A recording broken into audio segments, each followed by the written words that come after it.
Canadians go to the polls tomorrow in a national election that could return Prime Minister Justin Trudeau and his Liberal Party to power for another four-year term, but the race is close. While in office, he has succeeded at making a new trade deal with the U.S., among other accomplishments. But he's also faced some scandals as of late, which have turned the tide on his popularity. NewsHour Weekend special correspondent Benedict Moran has our story. Teresa Cruz is a Conservative Party candidate running for Parliament in Canada's upcoming federal election. Today, she's out canvassing on a message of change. Going door to door is key because that's where we're really going to be able to engage in people and to tell them there is an alternative to Justin Trudeau and the Liberals and what our platform is. Cruz is a candidate in Vaughan, on the outskirts of Toronto, Canada's biggest city. Nationally, 338 seats in the lower house of Parliament are up for grabs, but this area in particular is a battleground. Liberals currently hold the majority, but in elections past, the region has ping-ponged between parties. Cruz is promising residents of this neighborhood the Conservatives can make life more affordable. We want to lower your personal taxes, which will be nice. That'll put more money back into your pockets at the end of the month. And we're also going to get rid of the carbon tax. This morning, she has found a supporter. How is your family leaning? Do you think you might be voting Conservative? Cruz's opponent in Vaughan is incumbent Francesco Sorbara. He was elected in 2015 on a wave of Liberal support. Come stai? Tutto bene? Today, he's visiting an Italian community center. Italians make up the largest base of immigrants here. It's a community Sorbara calls his own. But despite his being a familiar face, polls show the race between Sorbara and Teresa Cruz is a toss-up. So he is out campaigning too. $729 a year, we're going to raise the old age security pension. The race is close in part because Sorbara, like many Liberal candidates, is campaigning for re-election in Parliament down ticket from the increasingly unpopular Prime Minister and leader of the Liberal Party, Justin Trudeau. That sometimes makes it difficult to convince some Canadians to stay on his side. Anybody but Trudeau.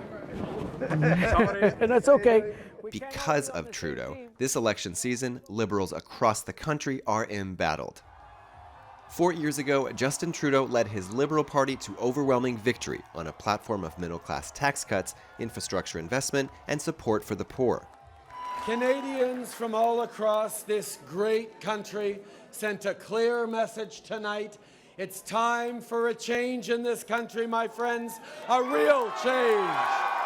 When he took office in 2015 after nearly a decade of Conservative leadership, he called himself a feminist and appointed an ethnically diverse and gender-balanced cabinet.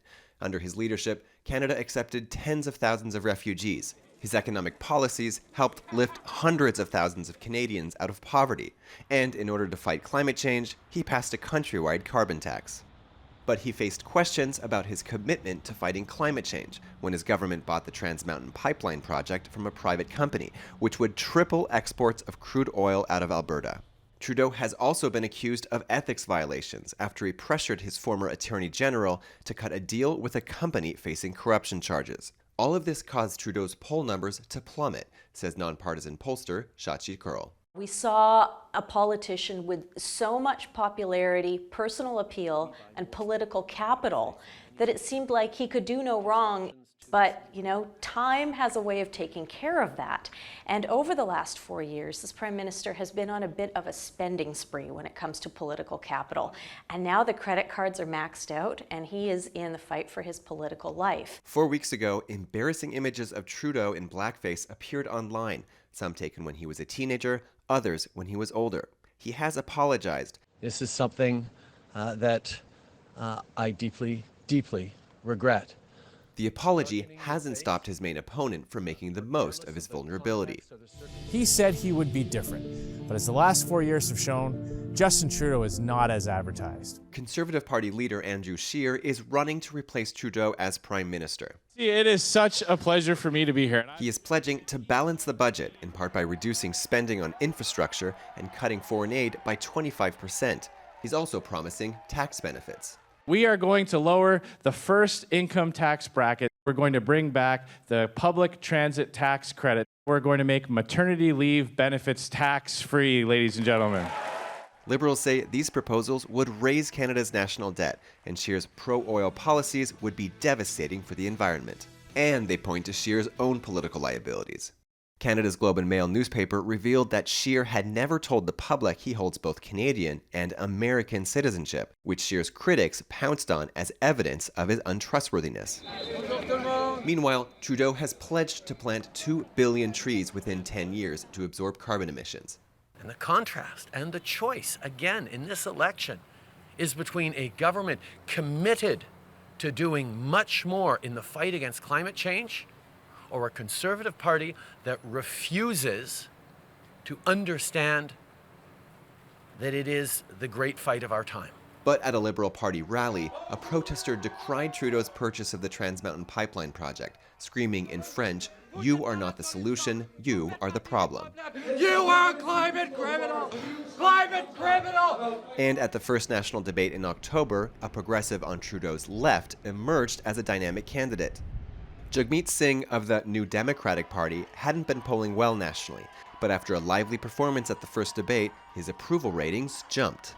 Mr. Trudeau, I know that you say a lot of nice things, and you've been saying a lot of great things on this stage today. But the problem is that you said a lot of these things in 2015, and you made it sound like you're going to make climate a big priority. But the reality is you did all these things. You bought a pipeline. What's it going to take for you to follow through on these commitments? Because your words are not good enough anymore. Trying to capture some of the dissatisfied progressive vote, he has promised to launch a universal pharmacare plan that would make sure no one has to pay for prescription drugs out of pocket. And he appears to be having an effect. Polls suggest that smaller parties like his won't get enough seats in Parliament to form a government, but they may control the balance of power if Trudeau or Scheer can't win an outright majority.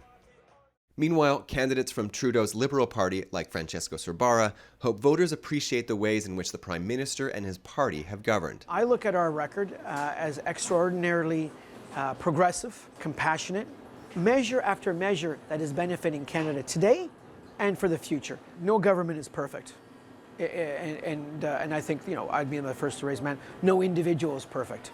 They also hope voters forgive the flaws of the party's leader.